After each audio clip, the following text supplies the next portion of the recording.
नमस्कार साथियों, मेरा नाम है एस एन भारती और आपका स्वागत है करंट अफेयर्स के नए सेगमेंट में। और आज तारीख है आपको 21 जुलाई 2025। हम लोग जो है 20 और 21 जुलाई 2025 से जितने भी करंट अफेयर्स के महत्वपूर्ण क्वेश्चन बन सकते हैं उस सभी पर डिस्कस करेंगे, बातचीत करेंगे। और हम लोग जो है इसका, यदि आप पीडीएफ की आपको ज़रूरत है, कि यदि आप पीडीएफ से पढ़ना चाहते हैं तो पीडीएफ आपको इसके नीचे आपको जो है इसका लिंक दिया हुआ है, आप यहाँ से डाउनलोड करके अपनी पढ़ाई कर सकते हैं। चलिए हम लोग स्टार्ट कर लेते हैं पहले क्वेश्चन से और बातचीत करते हैं पहले क्वेश्चन की। आप लोगों का कहना है कि थोड़ा सा स्पीड से पढ़ा रहे हैं, तो चलिए आज थोड़ा सा स्लो बातचीत करते हैं ना। किसी किसी का कमेंट था कि थोड़ा स्पीड करते हैं, तो स्पीड किसी किसी दिन हो जाता है, थोड़ा सा कम समय रहता है। इसके बावजूद के होता क्या है कि किसी दूसरे टीचर का इसके बाद क्लास रहता है, इसी वजह से जो है थोड़ा स्पीड में खींचना पड़ता है। तो आज हम समय लेके चलते हैं, ठीक है। थोड़ा आप लोगों को एकदम आहिस्ते आहिस्ते बात करते हैं, ठीक है। चलिए बातचीत करते हैं। विश्व शतरंज दिवस प्रतिवर्ष कब मनाया जाता है? तो विश्व शतरंज दिवस जो है प्रतिवर्ष कब मनाया जाता है? यह जो है 20 जुलाई को मनाया जाता है।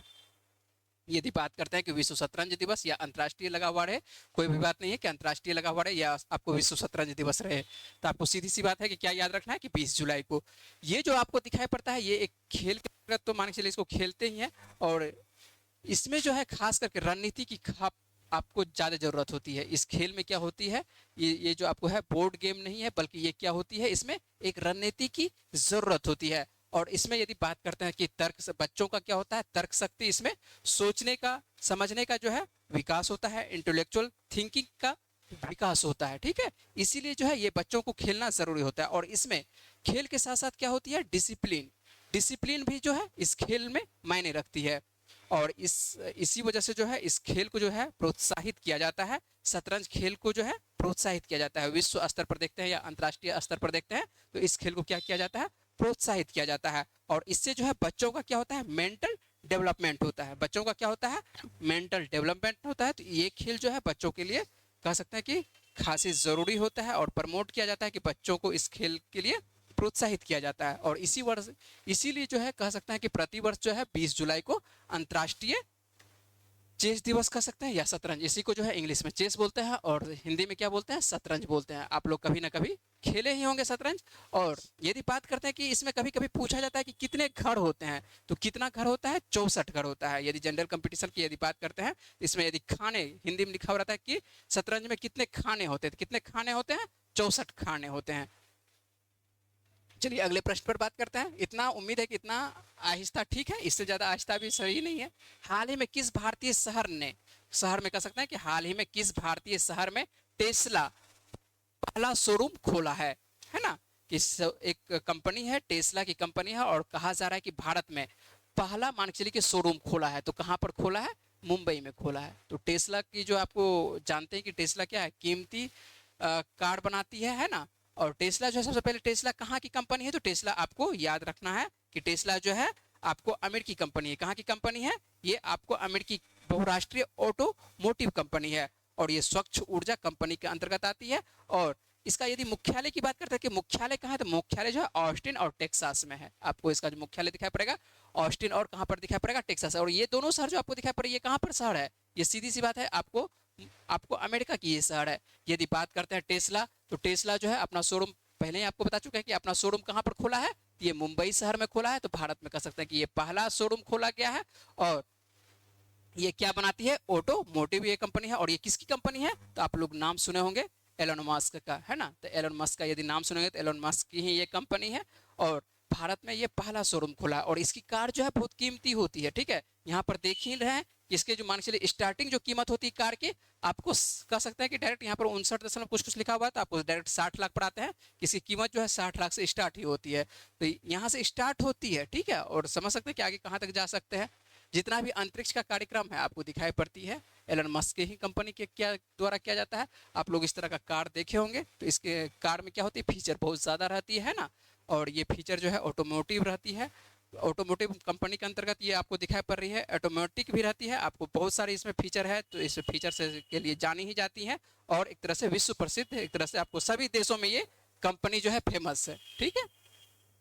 चले हम लोग आगे, चलिए अगले प्रश्न पर बात करते हैं कि किस देश के साथ 32 सिम्बैक्स किसके बारे में बात कर रहे हैं? तो 32 सिम्बेक्स सैन्य अभ्यास में भाग लेगा, है ना। कि भारत किस देश के साथ, कह रहा है कि भारत किस देश के साथ 32 सिम्बेक्स सैन्य अभ्यास में भारत ये जो भाग लेगा, तो ये कहां पर? तो सिंगापुर में, है ना।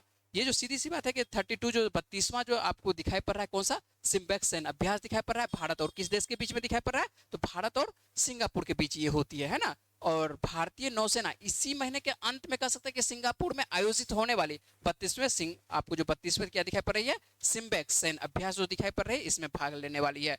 और इसका जो पहले यदि नाम बोलते हैं कि इसके पहले क्या नाम से ये जाना जाता था, पहले ये जो है लायन किंग अभ्यास के नाम से ये जाना जाता था। ठीक है, तो ये सीधी सी बात है, आपको ध्यान रखना। ये क्या है? भारतीय नौसेना का अभ्यास है। इसमें जो है भारतीय कौन सेना भाग लेती है? तो भारत की नौसेना भाग लेती है। भारत की नौसेना और सिंगापुर की आपको नौसेना, दोनों नौसेना भाग लेती है, दोनों देशों की नौसेना भाग लेती है। और नाम आता है, जैसे ही नाम आता है, किसका नाम आता है? आपको सिंगापुर का नाम आता है। तो सिंगापुर की राजधानी आप लोग जल्दी से बता दीजिए कि सिंगापुर की राजधानी क्या है? तो सिंगापुर की राजधानी सिंगापुर सिटी ही है। और यहाँ पर जो मुद्रा चलती है, कौन सी मुद्रा चलती है? डॉलर मुद्रा चलती है। और प्रधानमंत्री कौन है वर्तमान में? यहाँ पर लॉरेंस वोंग है। यदि बात करते हैं यहाँ पर राष्ट्रपति की, तो राष्ट्रपति कौन है? यहाँ पर जो राष्ट्रपति आपको दिखाई कौन है? थर्मन षणमुगरत्नम है। कौन है? आपको राष्ट्रपति थर्मन षणमुगरत्नम है। चलिए हम लोग अगले प्रश्न पर बात करते हैं। तो यहाँ पर तो आपको याद रहेगा कि 32वां सिम्बेक्स जो आपको सैन्य अभ्यास दिखाई पड़े, नौसेना का सैन्य अभ्यास है। और ये किन दो देशों के बीच में? तो सीधी सी बात है, आपको सिंगापुर और किसके? अपने देश भारत के बीच में। ठीक है, इस तरह से आपको याद रखना है। चलिए अगले प्रश्न पर बात करते हैं। और अगला प्रश्न क्या है देख लेते हैं कि भारत की पहली शहर आधारित फ्रेंचाइजी गोल्फ, किसके बारे में बात कर रहे हैं? किस खेल के बारे में? Golf league, Indian golf premier league, जो एक नया खेल स्टार्ट होने वाला है। कौन सा? तो इंडियन गोल्फ प्रीमियर लीग। आप लोग आईपीएल का नाम तो सुने ही होंगे कि आईपीएल तो सबसे प्रसिद्ध है, लेकिन अगले वर्ष से जो है आपको एक इसी तरह का एक और नाम देखने को मिलेगा। क्या देखने को मिलेगा? Indian golf premier league. तो गोल्फ के अंतर्गत कह सकते हैं कि यहाँ पर लाया जा रहा है। तो भारत का ही एक तरह से 6 टीम इसमें भाग लेने वाली है। जो इसका शॉर्ट की यदि बात करते हैं, शॉर्ट में क्या नाम रहेगा? IGPL नाम रहेगा। और इसका पूछा जा रहा है कि यहाँ पर ब्रांड एम्बेसडर कौन है? तो ब्रांड एम्बेसडर कौन है? तो युवराज सिंह को बनाया गया। युवराज सिंह जो यदि बात करते हैं कि युवराज सिंह की, तो युवराज सिंह जो है आपको इंडियन गोल्फ प्रीमियर लीग की एक तरह से ये तो ब्रांड एम्बेसडर रहेंगे ही, और साथ साथ ये क्या है? सह मालिक भी है। क्या है? ये सह मालिक भी है। और इसमें कितने टीमें भाग लेगी? तो इसमें आपको गोल्फ में देखने को मिलेगा कितने? 6 टीमें भाग लेने वाली है। कितने टीमें भाग लेगी? तो 6 टीमें भाग लेने वाली है। और ये कब होने वाला है? तो ये अगले साल होने वाला है। अगले साल कह सकते हैं आपको जनवरी फरवरी में ये होने वाला है। और ये जो है 4 सप्ताह तक चलने वाली है। कितने सप्ताह तक? तो ये 4 सप्ताह तक चलेगी। और आपको याद रखना है कि ये क्या नाम रहेगा इसका? इंडियन गोल्फ प्रीमियर लीग, जिसके कह सकते हैं कि ब्रांड एम्बेसडर कौन चुने गए हैं? तो ब्रांड एम्बेसडर सीधी सी बात है युवराज सिंह। और यही इनके क्या है? सह मालिक भी हैं, मालिक भी हैं, सह मालिक भी, और ब्रांड एम्बेसडर भी हैं। और इसमें एक खास बात आपको बता देते हैं कि इसमें खास बात, इस खेल की खास बात क्या है? पहली बार ऐसा होने वाला है, इसमें पुरुष और महिला पेशेवर जो है खिलाड़ी जो आपको दिखाई पड़ रही है, दोनों इसमें एक साथ भाग लेते हुए दिखाई पड़ रही है ना। तो इसमें जो है पहली बार ऐसा किया जा रहा है। नहीं तो ऐसे सभी जो खेल होता है उसमें क्या होता है कि महिला का एक अलग खेल होता है, पुरुषों का एक अलग खेल होता है। लेकिन इस खेल में आपको गोल्फ में जो देखने को मिलेगा, 6 टीमें देखने को मिलेगी। और 6 टीमें में आपको जो है महिला भी देखने को मिलेगी और पुरुष भी देखने को मिलेगा। ठीक है, एक साथ आपको खेलते नजर आएंगे। ऐसा होने वाला है जिसमें कि आपको पुरुष और महिला कह सकते हैं कि दोनों एक साथ खेलते हुए नजर आएगी। ठीक है, उम्मीद है। और ये जो तस्वीर आप देख रहे हैं, यही युवराज सिंह है। और इन्हीं को जो है IGPL का एक तरह से ब्रांड एम्बेसडर नियुक्त किया गया है ना। इंडियन प्रीमियर गोल्फ का कह सकते हैं कि गोल्फ से होने वाले हैं, संबंधित खेल होने वाला है।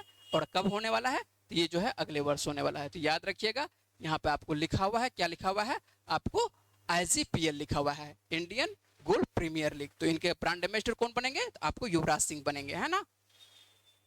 चले हम लोग आगे अगले प्रश्न पर बात करते हैं कि अगला प्रश्न क्या है। तो हाल ही में किस देश की टीम ने 66वें इंटरनेशनल मैथमेटिकल ओलंपियाड में शीर्ष स्थान हासिल किया है? सीधी सी बात है कि आपको लिखा हुआ है कि 66वां क्या हुआ है? आपको इंटरनेशनल मैथमेटिकल ओलंपियाड हुआ है। और इसमें पूछा जाए कि शीर्ष स्थान किस देश ने भाग लिया है। इसमें शीर्ष स्थान मतलब कौन सा देश लाया है। तो शीर्ष स्थान पर जो रहने वाला देश है, कौन सा देश है?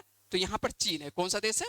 चीन है। प्रथम स्थान पर कौन सा देश? तो चीन रहा है। यदि बात करते हैं कि दूसरे स्थान पर कौन सा देश रहा है, तो दूसरे स्थान पर यदि बात करते हैं तो दूसरे स्थान पर आपको रहा है, कौन सा देश रहा है? अमेरिका रहा है। कौन सा देश रहा है? अमेरिका रहा है। ठीक है, और यदि बात करते हैं कि तीसरे स्थान पर कौन सा देश रहा है, तो तीसरे स्थान पर आपको रहा है कौन सा देश, आपको दक्षिणी कोरिया रहा है,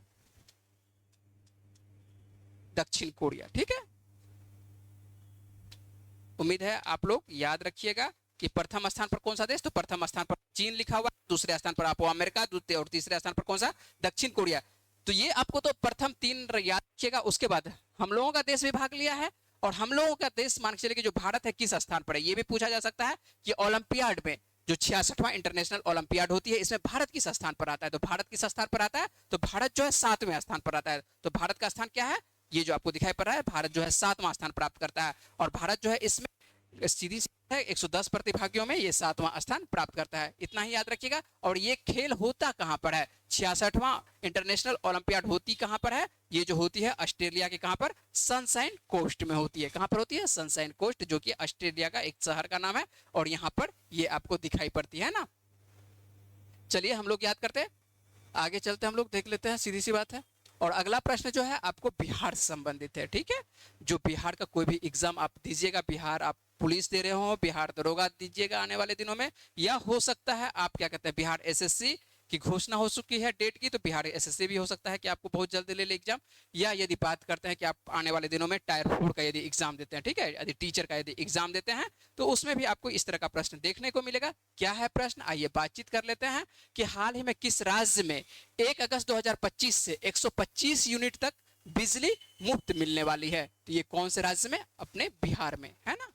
नीतीश कुमार के द्वारा कह सकते हैं कि सीधी सी बात है कि घोषणा किया गया है, क्या घोषणा किया गया, वैसे मंजूरी भी दे दिया गया है। घोषणा तो 2 दिन पहले कह सकते हैं कि घोषणा किया गया था, और हाल ही में क्या कर दिया गया, इन पे मंजूरी कैबिनेट के द्वारा जो है, बिहार के मान चलिए विधानसभा के द्वारा क्या कर दिया गया, यहाँ पर जो आपको दिखाई पड़ता है किस क्या इसमें मंजूरी देते हुए दिखाई पड़ती है ना। आपको कल ही जो है इस पे मंजूरी मिली है। तो बिहार के लोगों को अगस्त के महीने से 125 यूनिट बिजली मुफ्त मिलने वाली है। और बिहार की मंत्रिमंडल जो बैठक जिसमें होती है, जिसमें कि नीतीश कुमार कह सकते हैं कि एक तरह से मुख्यमंत्री हैं बिहार के, और इनके द्वारा कह सकते हैं पूरी तरह से 2 दिन पहले ही घोषणा किया गया था, और मंत्रिमंडल के द्वारा, बिहार के मंत्रिमंडल के द्वारा इसको, इस प्रस्ताव को क्या कर दिया जाता है, मंजूर कर दिया जाता है, मंजूरी प्राप्त कर दी जाती है ना, मंजूरी दे दी जाती है। सीधी सी बात है कि मंजूरी इसको प्रदान कर दी जाती है। तो मंजूरी जैसे ही प्रदान कर दी गई है, तो स्वाभाविक बात है कि अब जो है 1 अगस्त आने वाले दिनों में जो है 1 अगस्त से कितना यूनिट आपको बिजली मुफ्त मिलेगी, तो आपको जो है 125 यूनिट, है ना, 125 यूनिट जो है आपको बिजली मुफ्त मिलने वाली है। तो आपके लिए भले ही मान के चलिए कि चुनावी घोषणा है, लेकिन आपके लिए क्या है, फायदेमंद है। ठीक है, तो बहुत से लोगों को इनसे लाभ मिलने वाली है ना। तो 125 यूनिट कह सकते हैं कि आम व्यक्तियों के लिए 125 यूनिट काफी होता है। तो 125 यूनिट भी यदि बिजली मुफ्त मिलने वाली है, तो बहुत काफी हद तक मान के चलिए कि आम व्यक्ति को क्या होगा, इससे राहत मिलने की संभावना है। यदि बात करते हैं बिहार की, तो बिहार की राजधानी क्या है, तो सभी को मालूम होना चाहिए कि पटना है। और यदि बात करते हैं कि यहाँ के मुख्यमंत्री कौन है, तो मुख्यमंत्री कौन है, आपको नीतीश कुमार आपको दिखाई पड़ रहे हैं। उसके बाद यदि बात करते हैं कि राज्यपाल कौन है, तो राज्यपाल कौन है, आरिफ मोहम्मद खान है। यदि लोकसभा की सीटों की बात करते हैं, तो लोकसभा की सीटें कितनी है, तो 40 सीटें हैं। यदि मान के चलिए कि राज्यसभा की सीटों की बात करते हैं, तो राज्यसभा की कितनी सीटें हैं आपको दिखाई पड़ती है, तो राज्यसभा की जो पड़ती है आपको कितनी सीटें, 16 सीटें।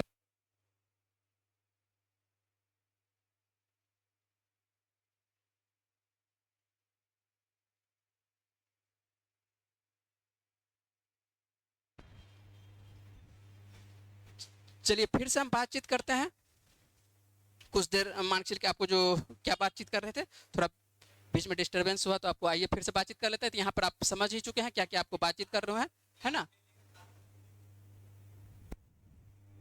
अगले पर बात करते हैं, और यहाँ पर देखिए बिहार संबंधित, तो बिहार संबंधित आपको कुछ प्रश्न आपको 2 दिन पहले भी करवाए थे। ठीक है, क्या करवाए थे प्रश्न, तो आइए जल्दी से देख लेते हैं। तो बिहार चुनाव आयोग ने नीतू चंद्रा और क्रांति प्रकाश झा को राज्य के लिए कह सकते हैं कि व्यवस्थित मतदाता शिक्षा चुनावी भागीदारी आयोग को नियुक्त किया है ना। ये प्रश्न भी आप लोगों को 2-3 दिन पहले करवाए थे, एक बार फिर से रिवीजन भी यहाँ पर कर लेते हैं, जल्दी से रिवीजन कर लेते हैं। क्या है प्रश्न, कि बिहार चुनाव आयोग ने नीतू चंद्रा और क्रांति प्रकाश झा को राज्य के लिए कह सकते हैं कि सीधी सी बात है कि व्यवस्थित मतदाता शिक्षा चुनावी भागीदार आयोग को नियुक्त किया गया था। ठीक है, तो ये प्रश्न आपको करवाए थे कुछ दिन पहले, आपको 2 दिन पहले, सीधी से कुछ पहले क्या 2 दिन पहले कह सकते हैं कि सीधी सी बात है कि आपको पिछला जो वीडियो मिला था उसमें इसके बारे में विस्तार से बताए थे, है ना। चलिए आगे चलते हैं, हम लोग जल्दी से बातचीत कर लेते हैं, अगले प्रश्न पर बात कर लेते हैं। और ये सब प्रश्न जो है, जो भी बिहार संबंधित प्रश्न आ रहा है, तो ये प्रश्न आप लोग को ध्यान रखना है। बिहार में आने वाले दिनों में बहुत सारा एग्जाम है, तो आपको याद रखिएगा। ठीक है, और चुनाव तो है ही, तो चुनाव है तो आपको बिहार में आजकल बहुत ज़्यादा प्रश्न यहाँ से देखने को मिल रहा है। ठीक है, कुछ ना कुछ आपको एक ना एक 2 दिन में, आप मान के चलिए कि आपको बिहार संबंधित एक प्रश्न आपको रोज आएगा। चलिए आइए हम लोग अगले प्रश्न पर बात करते हैं। और अगला प्रश्न हम लोग देख लेते हैं कि अदिति चौहान किस खेल से संबंधित है जिन्होंने हाल ही में संन्यास लिया है। ठीक है, क्या लिया है? संन्यास लिया है। और ये पूछा जा रहा है कि किस खेल से संबंधित है, तो ये आपको फुटबॉल से। आप लोगों को इस तरह का प्रश्न पूछा जाता है, ध्यान रखिएगा। यदि आप सेट प्रैक्टिस करते होंगे तो आप लोगों को इस तरह का खेल में मान के प्रश्न देखने को मिलता होगा। डायरेक्ट आप लोगों को पूछा जाएगा, क्या पूछा जाएगा कि अदिति चौहान का संबंध किस खेल से है। तो अदिति चौहान का संबंध किस खेल से है? तो फुटबॉल से संबंध है ना। 4 खेल का नाम आपको ऑप्शन में दिया हो रहेगा और आप लोगों को पूछा जाएगा, क्या पूछा जाएगा? अदिति चौहान का संबंध किस खेल से है? तो अदिति चौहान का संबंध किस खेल से है? फुटबॉल से है। भारतीय महिला फुटबॉल टीम की पूर्व यदि गोलकीपर की बात करते हैं कि पूर्व गोलकीपर रह चुकी हैं कौन? और अदिति चौहान। और इन्होंने कह सकते हैं कि हाल ही में क्या लेती हैं? तो ये संन्यास ले लेती हैं। क्या ले लेती हैं? ये संन्यास ले लेती हैं। और कह सकते हैं इनके बारे में एक प्रश्न ऐसा भी कहा जाता है कि अदिति जो है यूरोप में पेशेवर फुटबॉल खेलने वाली ये क्या है? पहली भारतीय महिला बनी थी। क्या थी? कह सकते हैं कि यूरोप में पेशेवर फुटबॉल खेलने वाली ये पहली महिला, आपको कह सकते हैं कि सीधी सी पहली महिला भारतीय महिला बनी थी। तो ये जो आप तस्वीर देख रहे हैं, ये किनका तस्वीर दिखाई पड़ रहा है? आपको अदिति चौहान तस्वीर दिखाई पड़ रहा है। तो इनको आपको याद रखना है, ज्यादा इनके बारे में कुछ याद नहीं रखना है। इनके बारे में सीधी सी बात है, जब मान के चलिए कि हाल फिलहाल में पेपर में जब देखने को मिलता है, इनका नाम देखने को मिल रहा है और ये किस खेल से संबंधित है, तो आपको सीधी सी बात है ये याद रखना है कि अदिति चौहान का संबंध किस खेल से है? तो फुटबॉल से संबंधित है।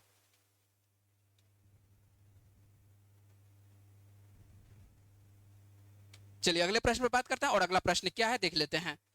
विश्व स्वास्थ्य संगठन के द्वारा हाल ही में किस देश को ट्रैकोमा मुक्त घोषित किया गया है? तो किस देश को ट्रैकोमा मुक्त घोषित किया गया है? तो ये सेनेगल को। किस देश को? तो सेनेगल को। तो याद रखिएगा कि विश्व स्वास्थ्य संगठन के द्वारा हाल ही में किसको पूछा जा रहा है कि हाल ही में किस देश को ट्रैकोमा आपको घोषित किया गया है? तो सेनेगल को घोषित किया गया है।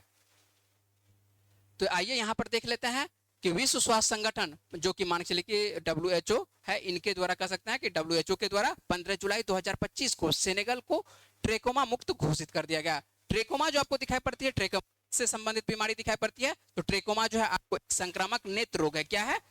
आपको चित्र से भी समझ में आ रहा होगा कि चित्र से संबंधित में समझ में आ रहा होगा कि किससे संबंधित बीमारी दिखाई पड़ रही है? आंखों से संबंधित भी दिखाई पड़ रही है। और ये क्या है? एक संक्रामक नेत्र रोग है जो लंबे समय तक इलाज ना होने पर क्या हो जाता है? ये अंधेपन का कारण का शिकार इसमें बन जाती है ना। तो ये आपको ध्यान रखना है। ट्रेकोमा और ट्रेकोमा को मान के चलिए किसके द्वारा कह सकते हैं कि मुक्त घोषित किया गया? कौन से देश को? तो सेनेगल को घोषित किया गया है। सीधी सी बात है, आपको प्रश्न याद रखना है कि क्या प्रश्न याद रखना है कि विश्व स्वास्थ्य संगठन के द्वारा हाल ही में किस देश को ट्रैकोमा मुक्त घोषित किया गया है? तो ये देश है, कौन सा देश है? आपको सेनेगल। तो याद रखिएगा, ये इस तरह का प्रश्न आपको भी देखने को मिलता है। चलते हैं हम लोग अगले प्रश्न पर बात कर लेते हैं। और अगले प्रश्न पर जाने से पहले हम लोग यदि बात आता है यहाँ पर सेनेगल का, यदि आप लोग कहिए कि सेनेगल है कहाँ पर, कौन से महाद्वीप में है, ये भी आप लोगों को थोड़ा सा झलक दिखाते हुए चलते हैं। तो सबसे पहले इसकी राजधानी देख लेते हैं। तो इसकी राजधानी क्या है? तो सेनेगल की राजधानी आपको डकार राजधानी है। और यहाँ पर जो मुद्रा चलती है सेनेगल में, कौन सी मुद्रा चलती है? फ्रैंक मुद्रा चलती है। आइए हम लोग थोड़ा सा मैप पर देख लेते हैं। आपको तो विशेष तो आपको ज्योग्राफी इस मान के चलिए कि इसके बारे में ज्यादा पढ़ने को मिलेगा, लेकिन यहाँ पर जो हम लोग सिर्फ देख लेते हैं कि इसकी अवस्थिति, सेनेगल की अवस्थिति कहाँ पर है। तो ये जो आपको मैप दिखाई पड़ रही है, ये किसका मैप दिखाई पड़ रहा है? ये अफ्रीका महाद्वीप का दिखाई पड़ रहा है। कौन सा? अफ्रीका महाद्वीप का दिखाई पड़ रहा है। और अफ्रीका महाद्वीप का यदि पश्चिमी तट पर देखते हैं तो पश्चिमी तट पर आपको एक देश दिखाई पड़ेगा। कौन सा देश दिखाई पड़ेगा? सेनेगल दिखाई पड़ेगा, है ना। मारिटानिया, माली कह सकते हैं कि यहाँ पर दिखाई पड़ेगा। और गिनी बिसाऊ, तो गिनी बिसाऊ इसकी सीमा लगती है। और इसके बीच में एक देश आपको दिखाई पड़ता है, सेनेगल के बीच में आपको बसा हुआ एक देश दिखाई पड़ता है। कौन सा देश दिखाई पड़ता है आपको? गाम्बिया दिखाई पड़ती है। कौन सा देश दिखाई पड़ती है? यहाँ पर जो है इसके बीच में दिखाई पड़ती है गाम्बिया बसा हुआ। तो सेनेगल का ऐसा भी एक बार प्रश्न पूछा गया कि ऐसा कौन सा देश है कि जो कि सेनेगल के पूर्णतः बीच में अवस्थित है। तो सेनेगल बीच में नहीं कह सकते, एकदम पूर्णतः इसके बीच कह सकते हैं कि दोनों तरफ से, चारों तरफ से जो आपको दिखाई पड़ रहा है बॉर्डर, किसका दिखाई पड़ रहा है? तो आपको सीधी सी बात है सेनेगल का ही बॉर्डर दिखाई पड़ेगी, है ना।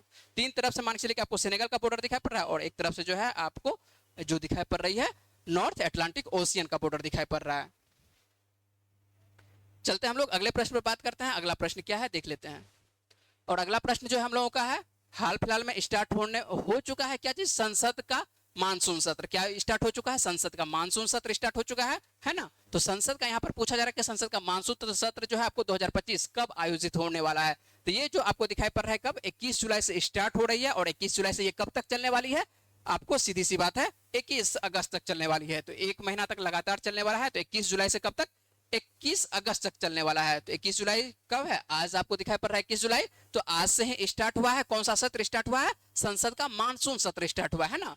मानसून सत्र स्टार्ट हुआ है। और मानसून सत्र जो आज स्टार्ट हुआ है, यदि आज की बात करते हैं कि आज क्या क्या घटना हुई, तो आज जो है जैसे ही स्टार्ट होती है मानसून सत्र, तो उसमें जो है आपको दो मुद्दों को लेकर, है ना, पहलगाम आतंकवादी हमला और जो ऑपरेशन सिंदूर हुआ है, इस पे चर्चा, मान के चलिए कि चर्चा की बात की गई थी। लेकिन लोकसभा और राज्यसभा दोनों जगह जो है यहाँ पर क्या होता है, हो हंगामा होता है, जिससे क्या होती है कि एक तरह से जो आपको स्थगित कर कार्रवाई को, क्या राज्यसभा और लोकसभा दोनों की कार्रवाई को क्या कर दिया जाता है, स्थगित कर दिया जाता है विपक्ष के द्वारा। जो है इस पर मान के चलिए कि सीधी सी बात है कि लोकसभा और राज्यसभा में जो है आपको इसका सरकार से क्या जवाब पूछा जाता है, कार्रवाई मान के चलिए कि क्या हुआ नहीं हुआ, अभी तक पहलगाम आतंकी को क्यों नहीं पकड़ा गया, ये सब जवाब पूछा जाता है। इसी विषय को लेकर क्या होती है, हो हंगामा हो जाती है। और विपक्ष जो है सदन में, यदि अभी की बात करते हैं, आज की यदि बात करते हैं, तो आज भी जो है आपको लोकसभा में जो है, लोकसभा या किसी भी सभा में कह सकते हैं, संसद में मान के चलिए आपको सीधी सी बात है, लोकसभा राज्यसभा किसी जगह आपको प्रधानमंत्री नरेंद्र मोदी जो है नहीं आते हैं। जब प्रधानमंत्री नरेंद्र मोदी भाग नहीं लेते हैं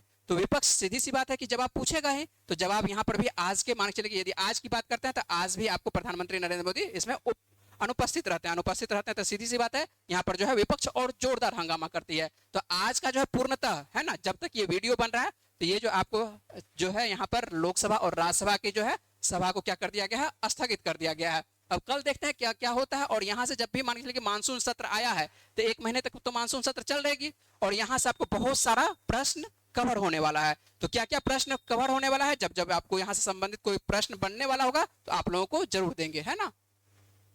चलिए अगले प्रश्न पर बात करते हैं हम लोग।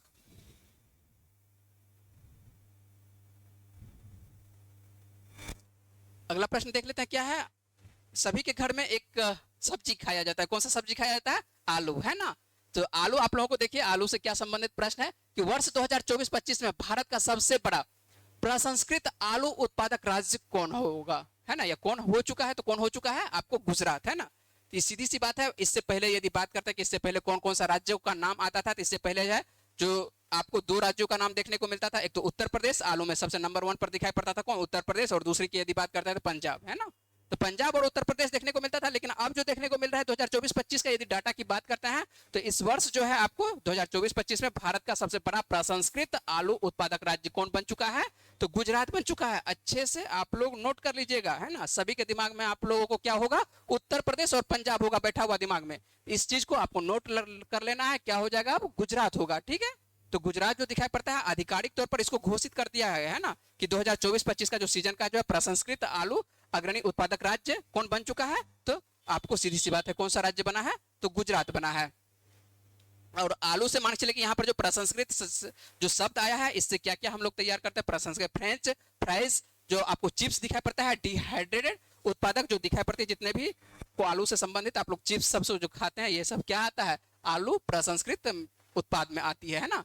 तो ये सब बच्चों को में जो है आपको दिखाई पड़ता है, ज्यादा कह सकते हैं कि बच्चों के लिए प्रसिद्ध है ना, बच्चा सब ज्यादा डिमांड करता है इसका, है ना। और आजकल तो कह सकते हैं कि सभी जगह, गांव से लेके शहर तक सभी जगह एक तरह से चिप्स का क्या है, डिमांड ज्यादा है। और आलू से बहुत सारा चीज बनाया जाता है, जो आलू से जितने भी चीज को बनाया जाएगा उसमें उसको प्रसंस्करण के अंतर्गत रखा जाता है, प्रसंस्कृत खाद्य के अंतर्गत रखा जाता है। और इसमें आलू से प्रसंस्कृत खाद्य में मान चलिए कि जो उत्पाद बनाया जाता है उसमें नंबर 1 कौन सा राज्य हो चुका है, तो ये गुजरात। आपको याद रखना है कि गुजरात यह हो चुका है, ठीक है। चलिए हम लोग अगले प्रश्न पर बात करते हैं। और अगला प्रश्न जो है आप लोगों को पिछले वीडियो का है, और पिछले वीडियो में आप लोगों से एक प्रश्न पूछे थे, क्या प्रश्न पूछे थे, उसका क्या जवाब है, सही जवाब क्या है, आप लोगों को बताना है जल्दी से। और जो मान चलिए कि बॉक्स में इसका जवाब दिए हैं तो चलिए उन्हें बहुत बहुत शुक्रिया। और जो नहीं जवाब दिए हैं, यदि आप वीडियो देखते हैं, है ना, तो आप वीडियो जब देख रहे हैं तो आपको क्या करना है, जवाब देने की कोशिश करना है। जहां पर भी देख रहे हैं, जिस भी चैनल पर देख रहे हैं, जरूरी नहीं है कि मान चलिए कि आप कोई चैनल पर देख रहे हैं तो आपको जवाब, किसी भी चैनल पर देख रहे हैं वहां से जो है हमको पता चल जाता है कि आप इस चैनल पर देख रहे हैं और क्या मान के लिए आप इसका जवाब दिए हैं, ठीक है। तो किसी भी चैनल पर आप देख सकते हैं, और वहां पर आप जिस भी चैनल पर देख रहे हैं आपको कमेंट बॉक्स में क्या देना है, जवाब देना है। चलिए सबसे पहले हम लोग देख लेते हैं जल्दी से कि स्वच्छ सर्वेक्षण 2024-25 में किस शहर को भारत का सबसे स्वच्छ जो है बड़ा शहर घोषित किया गया। तो सबसे बड़ा यदि पूछा जाए तो सबसे बड़ा शहर जो घोषित किया गया था, किसको घोषित किया गया था, आपको अहमदाबाद का, है ना। तो सबसे बड़ा शहर यदि बात करते हैं तो इसको अहमदाबाद का। और यदि सबसे प्रदूषित शहरों की यदि बात करते हैं कि सबसे प्रदूषित शहरों में, तो आपको बता ही चुके हैं कौन सा, बर्निहाट। चलिए अगले बार यहाँ पर देख लेते हैं कि आज का क्या प्रश्न है। आज का जो प्रश्न है इसका जवाब आपको देना है, कहां पर जवाब देना है, कमेंट बॉक्स में जवाब देना है। आइए देख लेते हैं। और ये प्रश्न जो है आपको पिछले वीडियो में इसके बारे में पूरे विस्तार से बात किए थे। आइए देखिए क्या प्रश्न है। निम्न में से कौन सा देश 16 और 17 साल के बच्चों को सभी चुनावों में का जो चुनाव मतदान जो चुनाव होती है उसमें कह सकते हैं कि अधिकार देने की योजना बना रहा है। एक बार फिर से पढ़ लेते हैं प्रश्न को कि निम्न में से कौन सा देश है ना 16 और 17 बच्चों को सभी चुनावों में है ना सभी चुनाव में मतदान देने का अधिकार की योजना बना रहा है। तो ऐसा कौन सा देश है पूरे विश्व में कि जो कि 16 और 17 साल के बच्चों को जो है 16 और 17 साल के बच्चों को क्या किया जा रहा है कि सभी मतदान में एक तरह से भाग लेने की एक तरह से कह सकते हैं अधिकार प्रदान करने वाला है। इसके बारे में आपको पिछले वीडियो में पूरे विस्तार से बताएं। यदि आप पिछला वीडियो नहीं देखें तो आपको क्या करना पड़ेगा, पिछला वीडियो आपको पूर्णतः वॉच करना पड़ेगा। ठीक है, उम्मीद है कि आप लोगों को वीडियो पसंद आ रहा होगा। यदि आपको वीडियो पसंद आ रहा होगा तो वीडियो को क्या करना है, लाइक करना है। ठीक है, और चैनल को क्या करना है, सब्सक्राइब करना है। चलिए मिलते हैं आप लोगों से अगले वीडियो में, तब तक के लिए अपना ख्याल रखिए, पढ़ते रहिए। वीडियो में बने रहने के लिए बहुत बहुत शुक्रिया, धन्यवाद।